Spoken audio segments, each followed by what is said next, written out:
Welcome to the Zoe Routh Leadership Podcast, where we explore the future and what this means for your leadership. We ask the big questions. What's happening on the horizon? What does this mean for us? And most importantly, what skills do I need now for leadership of the future? It's time to explore. Let's go. Hey, it's Zoe and welcome to the show. Guess what? On planet human, we have urban forests, which is a very cool innovation. In the Middle East, where it is very hot, it has the hottest cities, and cities are warming at twice the rate as other cities around the globe. Good news, in Jordan's Amman, they have employed a Japanese technique of planting trees close together in little parks to encourage fast, rapid growth. And this is creating little oases of shade amongst the city. And it's one of the big challenges as we replace natural bushland with tall skyscrapers and cement. There is nothing to absorb the heat. In fact, it radiates heat and creates a whole other catastrophe. The upshot is with urban forests, we can plant trees and save lives, which is really cool. The link to that article is in the show notes. On Planet Zoe, I have just returned from Margaret River doing some work with Singapore Immigration and Outback Initiatives. And it was so much fun to be back out in the wilderness environment, even though we stayed in cabins, and doing fun outdoor activities like caving and bushwalking and abseiling. Yes, back to my roots of doing outdoor stuff with leaders. It really is a powerful learning environment. So that's what's happening in my planet. Lots and lots of team engagements and outdoorsy fun stuff, which is awesome. So my guest today is all about Ukraine. She is an amazing woman. Her name is Oksana Kukurudza.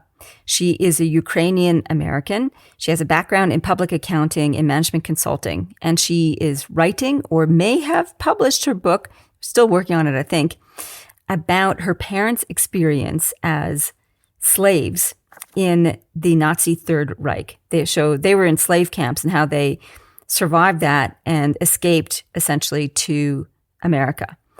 We talk about that, and we also talk about the current Russo-Ukrainian war. So my question for you is, how much do you know about the Russian-Ukrainian war, and what does it mean for the rest of us? This is a powerful interview, very deeply emotional, and it's one that we all need to be aware of. What happens in Ukraine affects all of us, our fellow humans. So without further ado, let's go. All the way from Rochester, New York, welcome to the show, Oksana Kukurudza. Thank you so much, Zoe, for having me. I'm very, very happy to be here.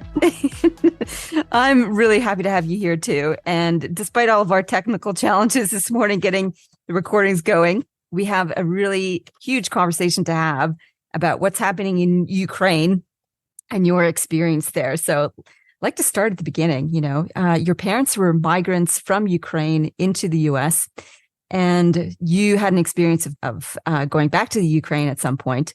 So tell me a little bit about that. What was the immigrant experience like for your parents, and how has this impacted you? That's a great starter question. So my parents immigrated to the United States, to Rochester, New York, where I am today. I live in New York right now, but yes, hometown is Rochester, New York. And they immigrated in 1956, and it was very much during a time period where the United States was still very vanilla. So most of the immigrants that came to the United States were from Western Europe, or you had, small ethnic minorities. So coming to York after World War II, there was a small community of Ukrainians that had immigrated previously prior to my parents, and they were able to integrate themselves into that community quite well. But they faced so many challenges because they came, very much impoverished with very little to show for it. And I talk about it in the book, flying in with these two barrels of clothing and things that came to them from Europe. And they also came with 6 children and another one on the way. Oh my God. They spent I know. And there's these wicker baskets that they had, that they came with, clothes, suitcases, and many children. And their first apartment was a tiny little 2-bedroom apartment. It was unheated, and they had to fit all of the children in there. Luckily, they had a sponsor to help them, which was very helpful, as well as the community. But they were also a little bit scorned by the community because they came with so many children, and they were very poor, and they were the latter immigrants. And we'll get into a little bit about how the migration worked post World War II. But some came right after the war, and then others had to wait. And I'll tell a little bit about my parents' story of having to wait until 1956 to make it to the United States and to Rochester, New York. And so there was very much a sense of growing up of just food insecurity, and my father having to work 3 jobs to be able to, feed and clothe his children, as well as to be able to save enough money to buy their first house, which they were able to do, I believe, in 1961. And I think that legacy of poverty, working hard, food insecurity, even as the last of 12 children and being born in 1971, it was still quite a legacy for me, because I always felt, I think, a little insecure myself, because I learned that from my parents. I felt like I was living and had one foot in 2 different worlds, because during the day I lived this very American life at school with friends. But then when I would come home in the evenings, it was very much a Ukrainian life. My parents spoke either Ukrainian or broken English. We had lots of Ukrainian food. There was a lot of Ukrainian culture, Ukrainian music around us. And so I never really felt like I belonged as an American, even though I was born and raised in the US. But I think it actually helped me as I grew up and went to university and started jobs, because one, it gave me a really strong work ethic, and I had a lot of motivation to work hard and do well, because I never wanted to feel insecure myself. And it also helped me to be a good observer of others, because I had a little bit of, sensitivity and insecurity. So I was always interested in other people's perspectives. And I think it also kept me well grounded, as I went through my career and I had successes. I never, ever forgot where I came from. And I'm always very respectful of anyone and everyone and where their roots, come from, and, whether they come from, meager start, or they come from, a lot of advantages. It doesn't matter to me. Everyone's human, and everyone should be respected, based on where they came from and what they've been able to achieve in life. That's a pretty amazing start in life. The last of 12 children, it kind of sits in my brain going, okay. Wow. That's the first wow factor. Like, I can't even imagine what that'd be like, except busy and loud and no personal space. I'm guessing some of the things there. Yes, I shared a room with 3 of my older sisters. So there's about 8 years of difference between me and the next sibling. And so I grew up a little bit like an only child, but I learned at a very young age to share because you had no choice. Wow. The last little lamb, 1971. Yep. Wow. Okay. Yeah, that's a huge experience. And so let's talk about 1956. This is 11 years after the end of the Second World War. What was happening in Ukraine post World War II, like 1945 to 1956? And why were people trying to get out? So what's that about? Sure. So I'm not sure anyone really got out between those years. What had happened was there was a huge migration that happened during the war. There were 12 million Slavs from the occupied territories that moved into occupied Nazi Germany or into Germany for work. And it was actually slavery. So some people were recruited, like my parents, early in the war, through posters and through recruiting centers to come to Germany for these fabulous jobs. and, fabulous money because there were no jobs in Ukraine at the time during the war. And there was just abject poverty. So a lot of people left for that reason. I mean, my father was 20 when he left, and my mother was 17, so very young, leaving on her own to go to Germany with these dreams of good paying jobs. And when they arrived, their working papers were taken away from them. They were told that they would only have to work 6 months and be given 6-month visas, but that completely didn't materialize and vanished on them. And suddenly they were prisoners of the Third Reich. And they oftentimes were even sold at slave auctions in the 1940s. And obviously, when things like that happen to people, word starts to get out. So as word got out, people weren't coming, of their own volition anymore. And then it became a kidnapping experience. So 12 million people came, and many people perished. 12 million Slavs out of what's now known as Ukraine?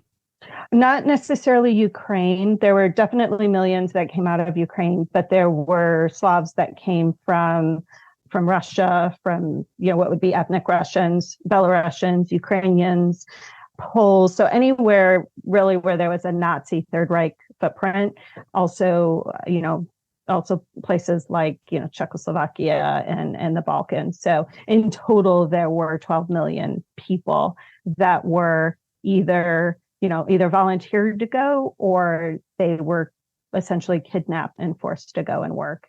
A number of people perished, but after the war, those who survived, and survived the war either ended up being liberated by the Soviets coming westward, or the Western allies, the British, the French, the Americans, coming eastward from the West. It's interesting story, and I've been doing a lot of research myself for this book because I don't have all of the details of what happened to my parents, but my mother talked a bit about the story herself. I kind of had to glean it out of her, because who wants to really talk about that kind of trauma, that one would have faced in that situation. But she did talk about working in a slave camp outside of Magdeburg, in an agricultural camp, and it looked not unlike the death camps, the camps in the Holocaust. And she was liberated by the U.S. Army going eastward. But prior to the liberation, there were decisions made by the leadership at that time of Stalin, Roosevelt, Truman, it may have been Truman at the time, I don't remember, and Churchill, and they decided to split up Germany and other parts of occupied Germany into occupation zones. And her area in Magdeburg, even though it had been liberated by the U.S. Army, it had been predestined to be part of the Soviet occupation zone.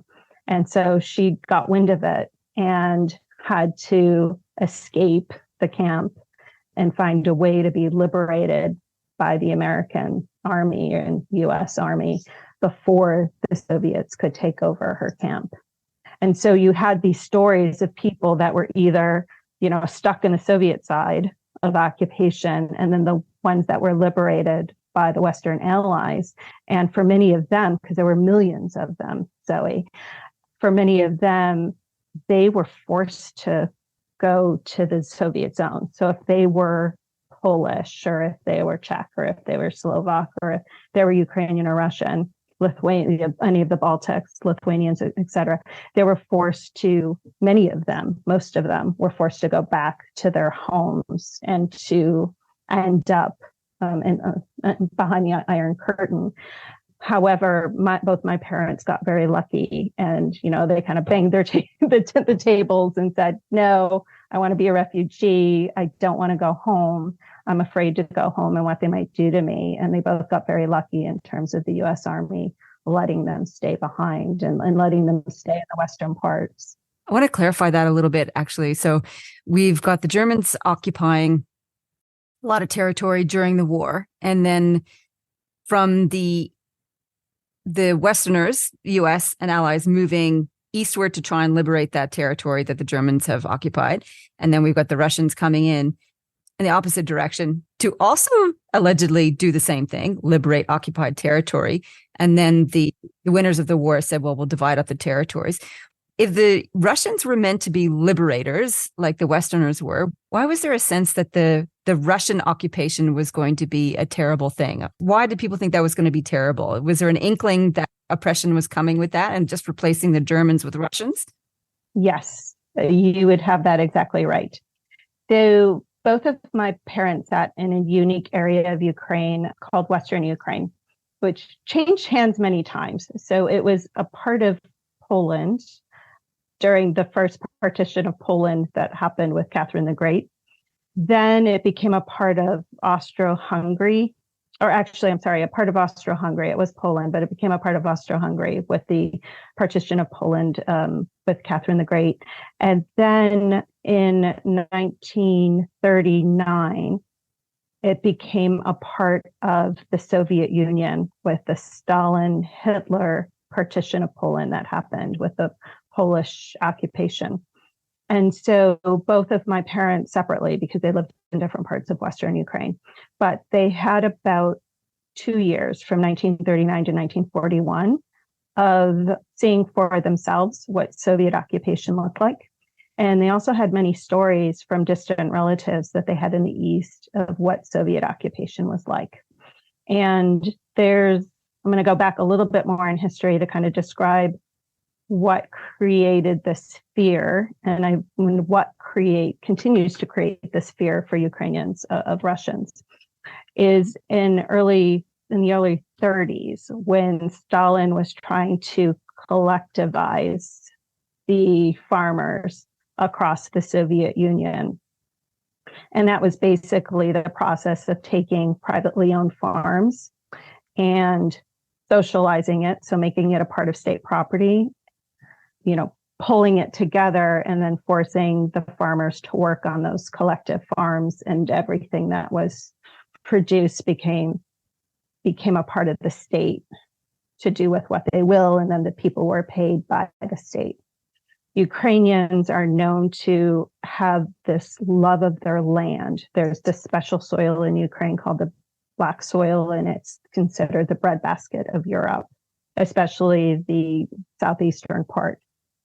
And to be able to collectivize, Stalin was very nervous that the Ukrainians wouldn't go along with this. And so to be able to collectivize Ukraine, the eastern part of Ukraine at the time, he created a forced famine called the Holodomor, where he did things like the army did things in his name, like take grain and put them into silos and not let the farmers eat any of the grain, to the point where not even all of the grain was exported. Some of the grain sat in silos and just turned bad. And he would rather it turn bad than to let the people have it. And so you ended up having, there's estimates of, between 3 to 5 million people that died from this forced famine in Eastern Ukraine. And I know my parents knew about it. They heard about it from the 30s. So when the Soviets came in 1939, they were extremely scared. And then my mother, had an experience herself where she ended up losing her oldest brother, who was the closest thing to her in her life. He was if you read the book, you'll understand that he's a father figure to her. And he ends up losing her to conscription in the Soviet army, where the Red Army just comes and takes him away, and she never hears from him again. I have these ideas from my research that maybe he ended up in the Finnish front line in 1940, and that may be what happened to him. But even after the war, she tried to find him through the Red Cross and had no luck. But that's what created the fear. So this combination of what happened during the forced famine and the Holodomor, plus their personal experiences of trauma with the Soviets and the Red Army, that it gave them so much fear to go back home, especially knowing that they worked in occupied Germany. And if they went home, they could be shot because the Soviets might think that they were, still were Nazis and couldn't be trusted. Right. So everybody wants a piece of Ukrainian territory and not necessarily Ukrainian people. Well, from Stalin's point of view, Stalin would be quite happy to get rid of the Slavs and repopulate it with Russians. Is that the sort of the story going on there with the forced starvation? I don't think he necessarily wanted to eradicate Ukrainians. I think he wanted to break the independent will and spirit of Ukrainians so that they would be good farmers, go on the land, listen, be compliant, and become good Soviets. Okay, got it. All right. So you talk about the last million refugees. Who are they and why are they called that? So for the refugees that were able to claim refugee status, and they found people that, and what I mean by that is either, army representatives or government representatives from the US, the UK, France, that had the administration of the occupied areas of Western Germany, have people that, cared about them and didn't want to send them back. Of the 12 million that came to Germany, there were about 1 million that ended up in the Western parts of Germany. And they were considered displaced persons. There were 1 million of them. And the Allies ended up creating displaced person camps all over Western Germany, Austria, to house these 1 million people until they could find a long-term home. So many of them were, I don't want to call them vagabonds, but because they were hardworking people. And if you read about the camps, and there isn't a lot of information about the displaced person camps, but there were many of them all over the country. And the people lived with their same ethnicity in areas, and they cooked their own food, their ethnic food. They learned trades in these camps. They found work in these camps. And for a long time, it was until I think the early 50s that there wasn't this assimilation program where they were in these camps, working, living, starting families for many of them, waiting either for a Western country to take them in full time or to maybe be fully integrated into Germany or into Western Europe at some point. And so many, I believe most of these 1 million ended up in countries like Canada, the US, Australia, and in other countries of Western Europe. And your parents were part of that 1 million? They were. Were they in camps for 11 years before they managed to get out to the US? My mother was, yes. Well, I shouldn't say that. They were in camps up through, I believe it was through about 52. And then they ended up moving into an apartment. They disbanded all of the final camps. They moved into an apartment in late 1952 in Nuremberg, and then ended up moving to Frankfurt. And then it was from Frankfurt that they finally found a country to take them in, which ended up being the United States. But my mother ended up moving around to 3 different camps. She started out in Hanau, ended up in a camp in southeastern Bavaria, like very close to Salzburg. And then her final camp was Nuremberg, where my father was in one camp. He ended up finding work in the Belgian coal mines in Wallonia. They were doing recruiting. So he worked there from 47 until around 52, and then moved back to Germany to the Nuremberg GP camp. But one of the reasons why they were in camps for so long was because there wasn't this interest on the part of Germany to really take in these people and to integrate them. They were very much kept apart from German society. My mother has these stories of how the only way for her to shop for food for herself and for the children was to go to the U.S. Army provision stores. And that was one of the reasons why she was adamant about leaving Germany and finding a home. Her first choice happened to be Australia. And the reason being was there were 2 countries that were taking families. Canada, I believe, was only taking singles, but Australia and the US were taking families, and Australia was offering land. And both of them were farmers, so they were very interested in having their own piece of land and farming. But they were interested in the US too. They would go to either of them, and it just happened that they found a sponsor in the US first. Wow, that's let's jump forward in the timeline. So we've had the experience of war, forced labor camps, slavery, and then being liberated only to end up in more miserable camps, waiting to find a home. And then we've got this mirror-like experience echoing down the decades to last year, 2022, and Russia comes across the border. Well, actually, before that in Crimea, but this latest one across the border and has invaded Ukraine to take back territory. And some 4+ million Ukrainians have fled Ukraine yet again. So what came up for you and your family when this all happened? It was a nightmare. I mean, that's the only way that I could explain it.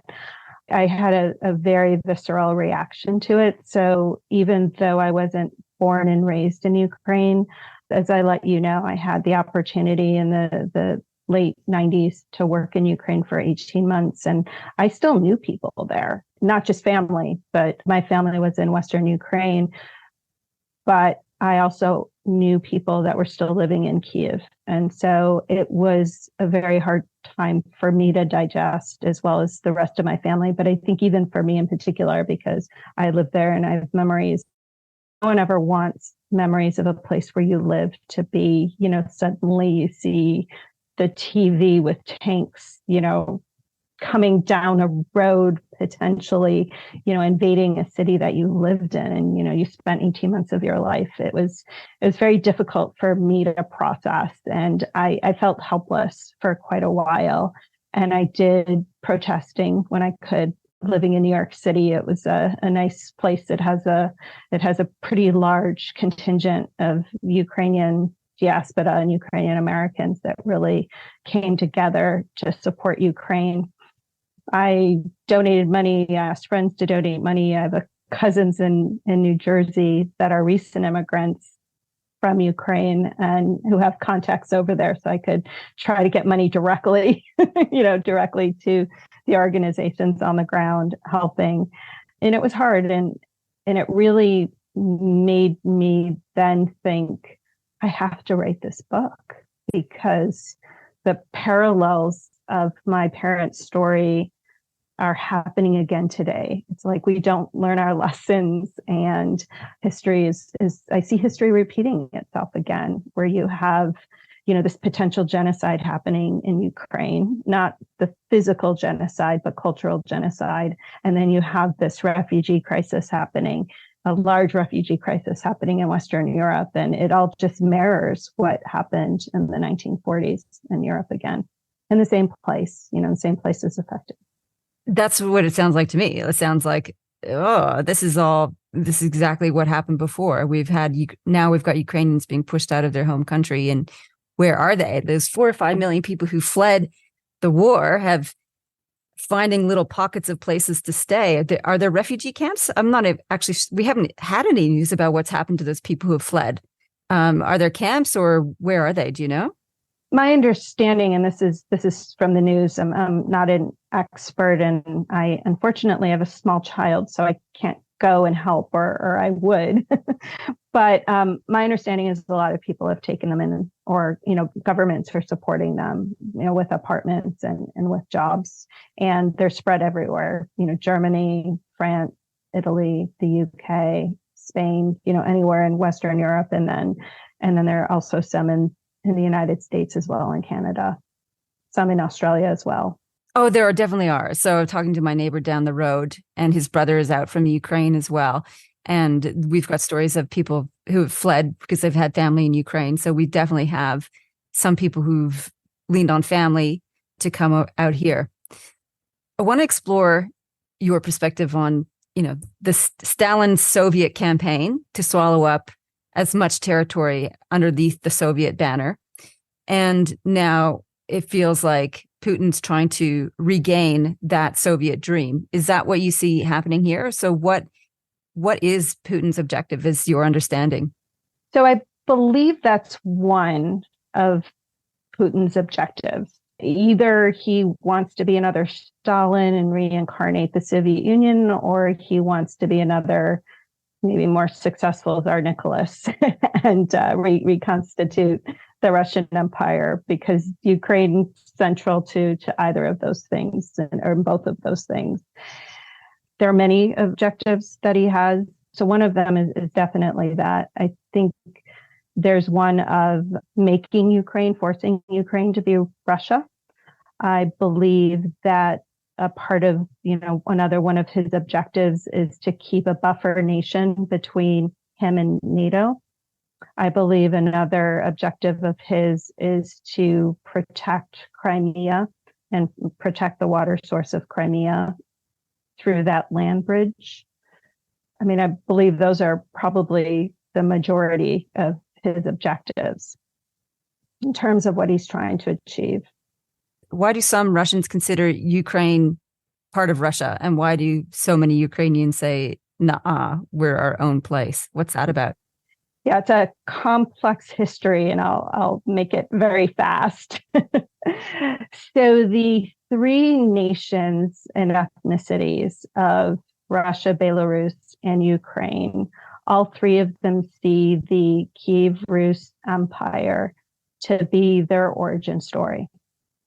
And Kiev as a city was born around the mid 400s, but ended up becoming a large expansive empire and really came onto the world stage with Volodymyr the Great.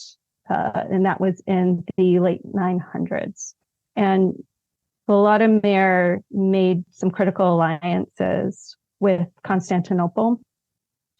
And he also is the one that kind of turned the Slavonic people, or turned them from paganism to adopt Christianity. So if you fast forward a little bit to the Mongols in the 1200s, the Mongols invaded and destroyed Kiev Rus as an empire. And with that destruction, out of that came the three distinct nationalities of Ukraine, Belarus, and Russia. And they have different languages. And back in Kiev Rus, they had one language, but they became divergent and developed their own cultures and their own languages.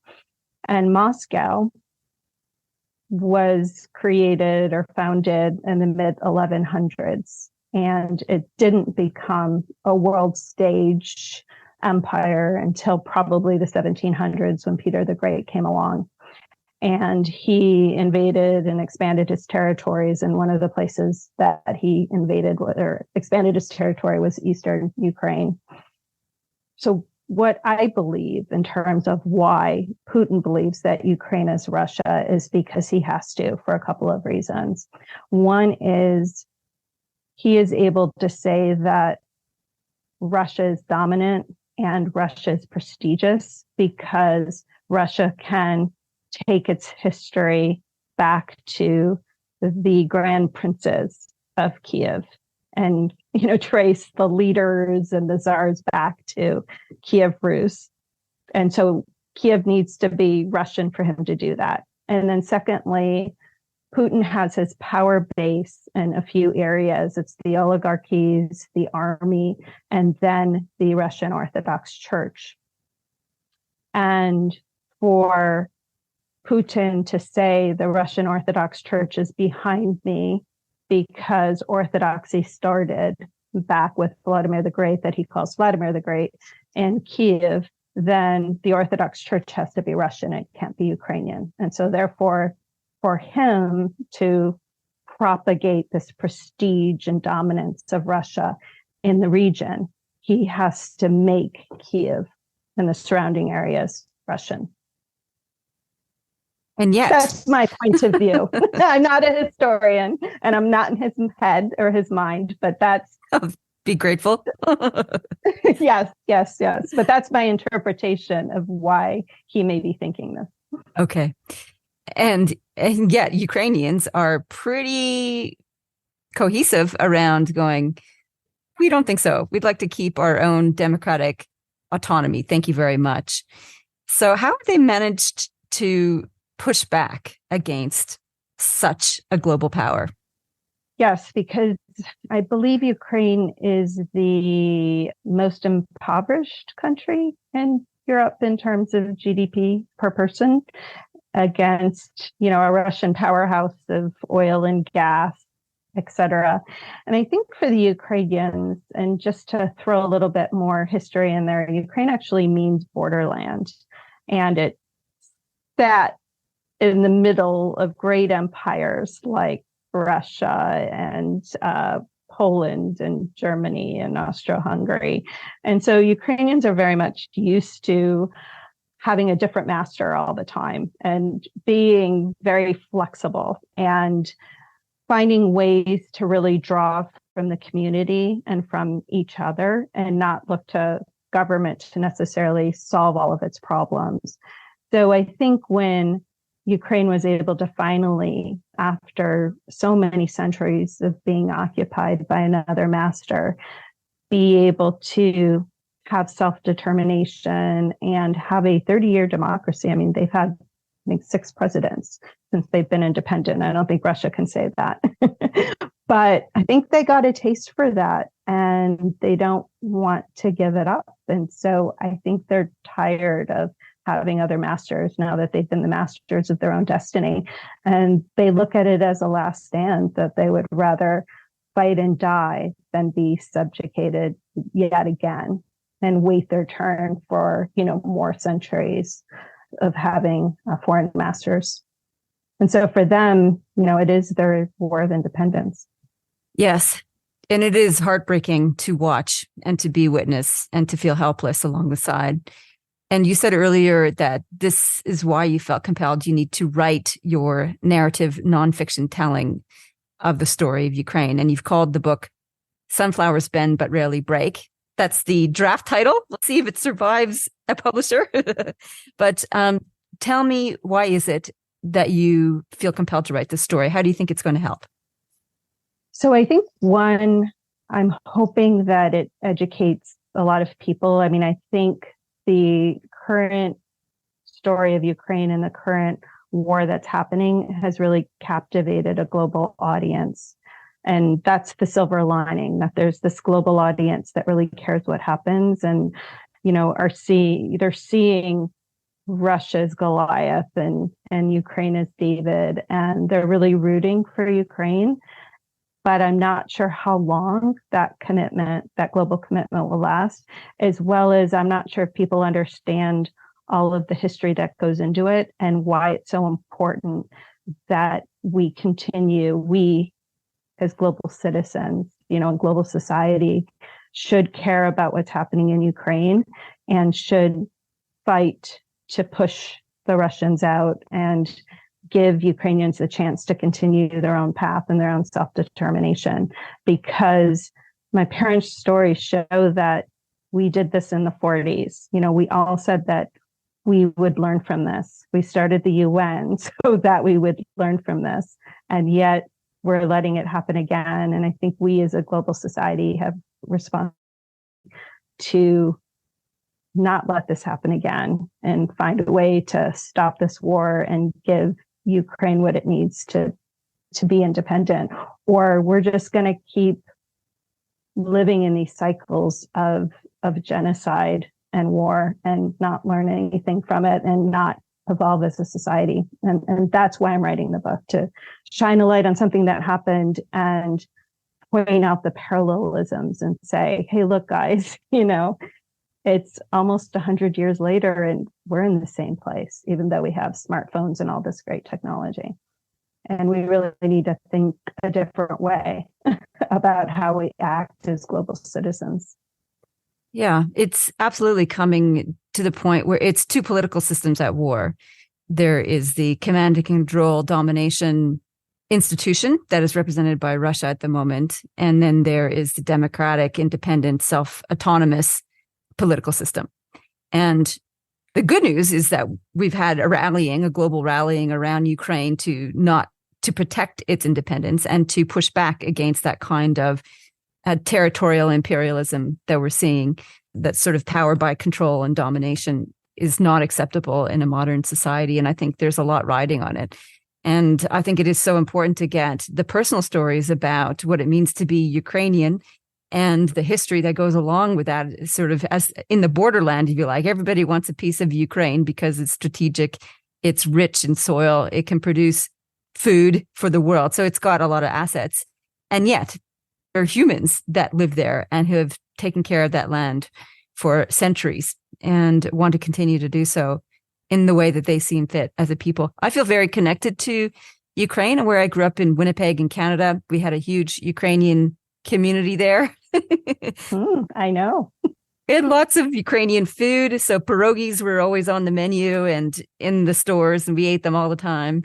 And we'd celebrate Easter in a Ukrainian way by making little Ukrainian Easter eggs and went to see Ukrainian dancing. We even had a sister school in Ukraine. We had a poetry contest, and we did this mutual televised thing where the poetry winners, we had dances and a whole bunch of stuff exchanged on this TV show. I actually won the poetry competition from our school. So I read out my poem. My Ukrainian counterpart did a much better job performing her poem. I was like, oh, I didn't memorize mine. Here she is doing this fantastic rendition. I'm like, could have tried harder, Zoe. But anyway, I feel this strong connection to Ukrainian culture. And I haven't been to Ukraine and that part of Europe. And yet I feel so connected to it. And I wept every day for weeks and weeks as the war unfolded, and still find it incredibly challenging to witness, I guess. So, oh my God, the time. We're going to have to change track a little bit and go to the Fast Five. Are you ready? Sure. Okay. And even though this has been very much a huge, passionate dip into what's happening in a war, these leadership questions are relevant, I'm hoping. So we'll go with it. Okay.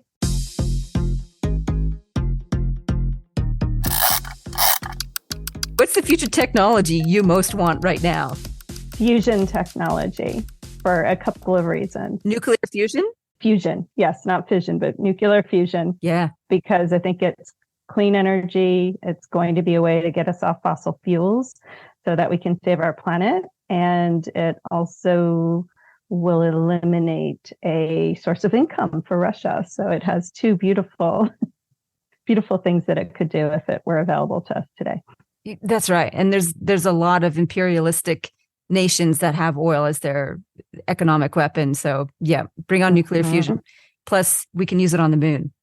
So I think yes. Well, and so many wars were created. Were either funded or started because of the war for oil and fossil fuels. Mm-hmm.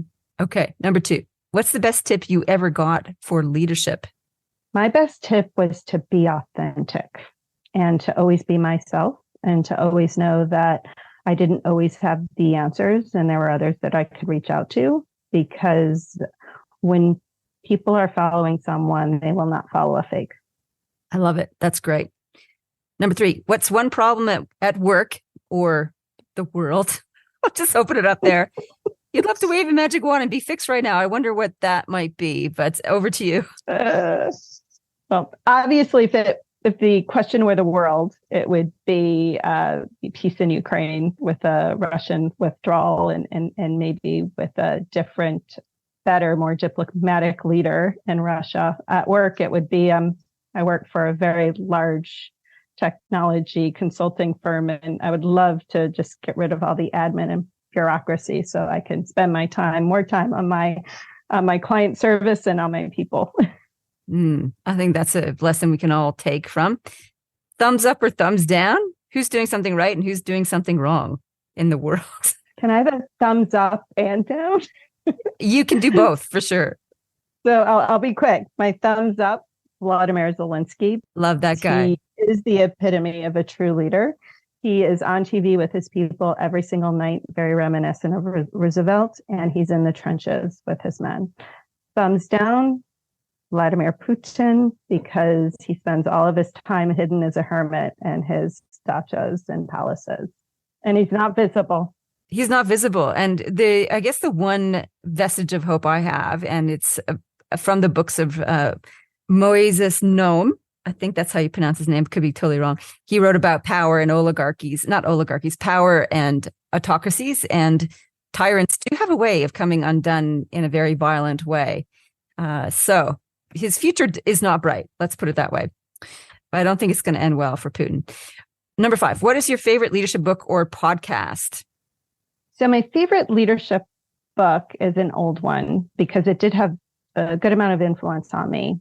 It was back in the early mid 2000s. It was, or mid to late 2000s. It's Why Girls Never Get the Corner Office. Oh, yeah. I don't know if you remember that one, but I thought it had quite a few tidbits in there on how women in business and women leaders self-sabotage.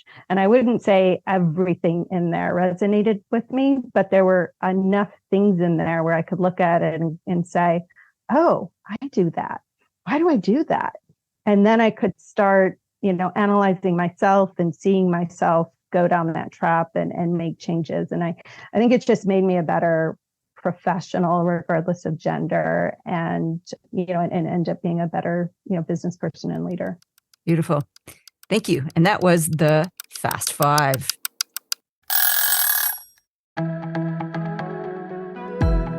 The Zoe Routh Leadership Podcast is proudly sponsored by the Amplifiers Academy.